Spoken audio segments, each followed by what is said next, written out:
ဒီအပြစ်ကင်းစင်တဲ့မိန်းကလေးငယ်လေးဟာဖျားနာနေတဲ့ဖခင်ကိုကယ်တင်ဖို့နဲ့ပုံမကောင်းမွန်တဲ့ဘဝတစ်ခုတည်ဆောက်နိုင်မဲ့အခွင့်အရေးကိုပဲမြေတမ်းလိုလားခဲ့ပါတယ်။ဒါပေမဲ့သူမအကူအညီတောင်းတဲ့အခါမှာတော့သူမကိုကောက်ကွယ်ပေးမယ်လို့ကတိပေးခဲ့တဲ့တူရဲတော်အမျိုးသားဟာသုံးရီခြုံထားတဲ့ဝန်ပရိတကောင်ဖြစ်နေခဲ့ပါတယ်။သူရဲ့ကျင်နာမှုနောက်ွယ်မှာတော့သူမမမျှော်လင့်ထားတဲ့အိမ်မက်ဆိုးတစ်ခုတည်းကိုဖြစ်ဖြစ်ချင်းဆွဲတင်ကသူမရဲ့အပြစ်ကင်းစင်မှုတွေကိုဖျက်ဆီးပြမဲ့မကောင်းတဲ့ရည်ရွယ်ချက်တွေရှိနေခဲ့ပါတယ်။နောက်ဆုံးမှာတော့သူဟာပြန်လို့မရတဲ့စီးတစ်ခုကိုကြော်ဖြတ်ခဲ့ပြီးသူမရဲ့ဘဝဟာထာဝရပြောင်းလဲသွားခဲ့ပါတယ်။ဇလန်ကတော့မီယာနဲ့စတင်ထားပါတယ်။သူမဟာကန်းချီမှာသူမရဲ့ချစ်သူအစ်ကိုနဲ့အတူကမာကောင်လေးရှာဖွေလို့ပြီးစီးခဲ့တဲ့အချိန်မှာ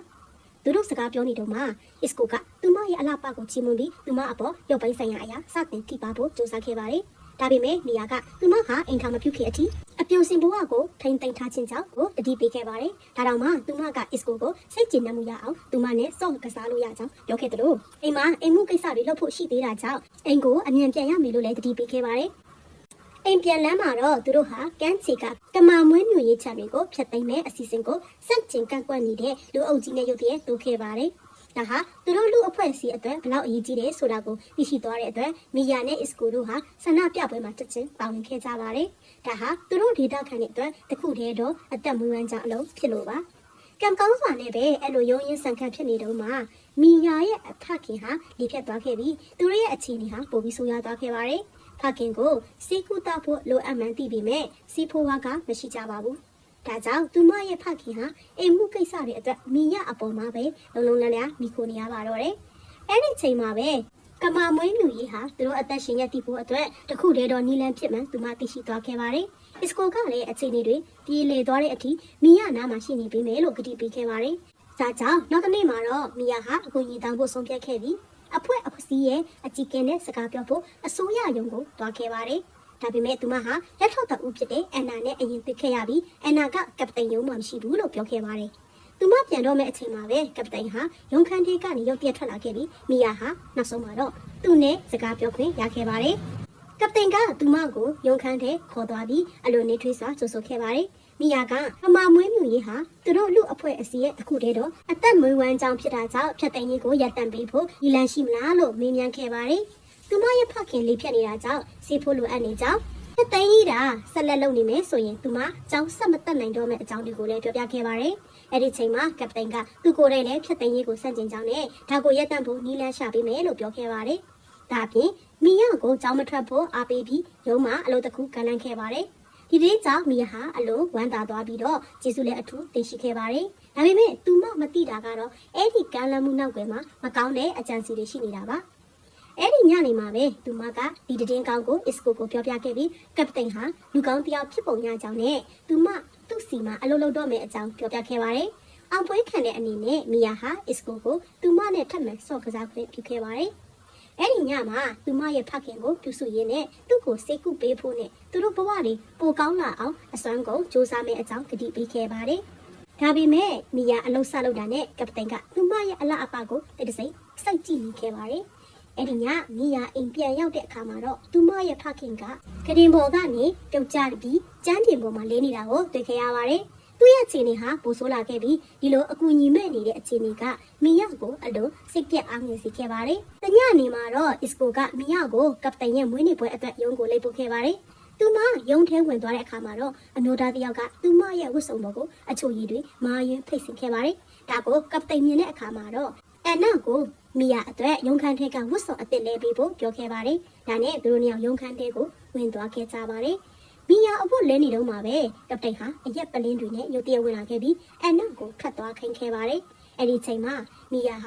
ာသူ့မွေးနေ့အတွက်အထူးပြင်ဆင်လာတဲ့ကမာဟင်းကိုကျွေးခဲ့ပါတယ်။ကပတိန်ကသူမရဲ့စူးစမ်းမှုကိုချီးကျူးပြီးသူမကိုစနှောက်ခဲ့တာကြောင့်မီယာရှက်သွေးဖြာသွားခဲ့ပါတယ်။ဒါပေမဲ့မီယာကဖြတ်သိမ်းရေးအကြောင်းထပ်မေးလိုက်တဲ့အခါမှာတော့အခြေအနေကပြောင်းလဲသွားခဲ့ပါတယ်။ကပတိန်ကဒါကိုနောက်မှပြောကြဖို့နဲ့အခုဟာသူ့မွေးနေ့ပွဲဖြစ်တာကြောင့်သူမကိုအတူတူတောက်ဖို့တိုက်တွန်းခဲ့ပါတယ်။မီယာကအစပိုင်းမှာညှင်းဆန်ခဲ့ပေမဲ့ကပတိန်စိတ်ကျဉ်တဲ့အောင်နောက်ဆုံးမှာတော့အတူတူတောက်ခဲ့ပြီးမူးသွားခဲ့ပါတယ်။မီယာကကမာချန်အကြောင်းထက်ခါတလဲလဲမင်းနေခဲ့ပြီးကပတိန်ကလည်းသူ့ရဲ့အဆက်အသွယ်တွေတုံးပြီးဖြေရှင်းပေးမယ်လို့ကတိပေးနေခဲ့ပါတယ်။အဲ့ဒီနောက်မှာတော့သူကဒီကိစ္စပုံမြန်ဆင်ရှင်ရင်အဲ့ဒီညမှာသူ့ကိုစိတ်ကြည်နှံ့အောင်လုပ်ပေးရမယ်လို့ပြောခဲ့ပါတယ်။ မိယာကလည်းဖြတ်သိမ်းရင်ရက်တန့်ဖို့အတွက်သူခိုင်းတာမှန်သမျှလုပ်ပါမယ်လို့ပြောခဲ့ပါတယ်။နဲ့ကပတိန်ဟာသူမကိုချက်ချင်းပဲအခွင့်ကောင်းယူစော်ကားခဲ့ပါတယ်။နောက်တနေ့မနေ့မှာတော့မိယာဖုန်းမကင်တာကြောင့်အစ်ကိုကအလွန်စိတ်ဆိုးနေခဲ့ပါတယ်။ဒါပေမဲ့ကန်းချီကအပြန်မှာတော့ဖြတ်သိမ်းရင်အတိပေးချက်ကိုဖယ်ရှားထားတာတွေ့လိုက်ရပါတယ်။ဒါဟာ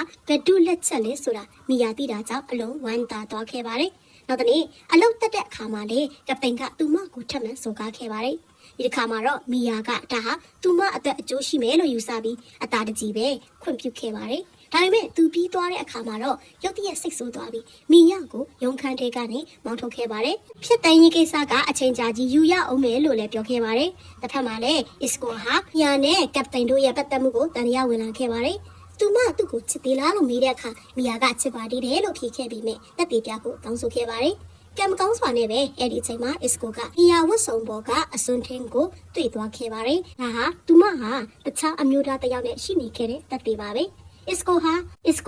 မီယာအပေါ်အလွန်စိတ်ပြတ်သွားပြီးသူတို့ရဲ့ပတ်သက်မှုကိုအဆုံးသက်ကထွက်သွားခဲ့ပါတယ်။မီယာဟာစိတ်ပြက်လက်ပြက်နဲ့အိမ်ပြန်လာတဲ့အခါဖြတ်သိမ်းရေးအဖွဲ့တွေကမာချန်ကိုပြန်ရောက်နေတာတွေ့ရပါတယ်။နောက်တနေ့အလုတ်သွားတဲ့အခါကပတိန်ကိုဒီအကြောင်းမင်းမြန်းပေမဲ့သူကဂီးမဆိုင်တဲ့အပြင်သူမကိုထပ်ပြီးအခွင့်ကောင်းယူဖို့ပဲစူးစမ်းခဲ့ပါတယ်။ဒါပေမဲ့မီယာဟာမိခွန်းနဲ့အများကြီးမေးလာတဲ့အခါမှာတော့ကပတိန်ကစိတ်တူပြီးသူမကိုအလုပ်ကနေချက်ချင်းထုတ်ပြလိုက်ပါတယ်။မီယာဟာအလွန်ဝမ်းနဲ့စိတ်ပြတ်သွားပြီးဘုံထဲကနေထွက်လာခဲ့ပါတယ်။အဲ့ဒီညအိမ်မှာတော့မီယာဟာနေမကောင်းဖြစ်လာပြီးသူမမှာကိုဝင်ရှိနေပြီဆိုတာသိလိုက်ရပါတယ်။ကလေးအဖေဟာဘယ်သူလဲဆိုတာသိချနေတာကြောင့်နောက်တစ်နေ့မှာကပတိန်စီသွားပြီးသူမမှာနဲ့ပဲပတ်သက်ခဲ့တာလို့ပြောပြခဲ့ပါတယ်။ဒါပေမဲ့သူကတာဝန်ယူမဲ့အစားသူမကိုတုံးထုတ်ခဲ့ပြီးအခြားလူရဲ့ကလေးကိုသူ့အပေါ်ပုံချတယ်လို့ဆွဆွဲခဲ့ပါတယ်။သူမထွက်သွားတဲ့အခါမှာတော့ကပတိန်ကသူ့လူတွေကိုမီယာနဲ့သူမရဲ့ဖခင်ကိုတပ်ပစ်ဖို့အမိန့်ပေးခဲ့ပါတယ်။မီယာဟာအစ်ကိုစီသွားပြီးခွင့်လွှတ်ဖို့တောင်းပန်ခဲ့ပါတယ်။ဒါပေမဲ့အစ်ကိုက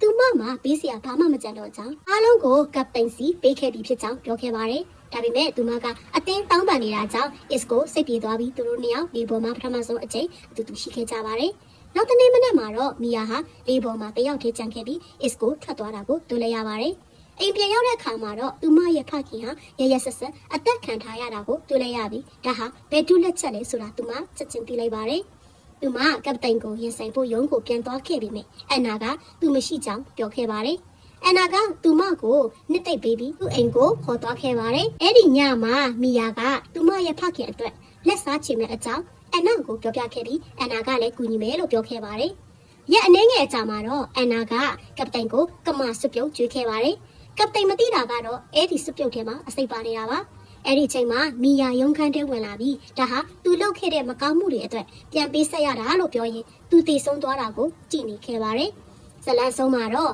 အန်နာဟာရုံးရဲ့အကြီးအကဲအစ်စ်ဖြစ်လာခဲ့ပြီးတော့မီယာကတော့သူမရဲ့လက်ထပ်အဖြစ်ပြန်လဲအလုံးဝင်ခဲ့ပါတယ်။သူတို့နှစ်ယောက်လုံးဟာပျော်ရွှင်နေကြပြီးအနာဂတ်အတွက်မျှော်လင့်ချက်တွေရှိနေကြပါတယ်။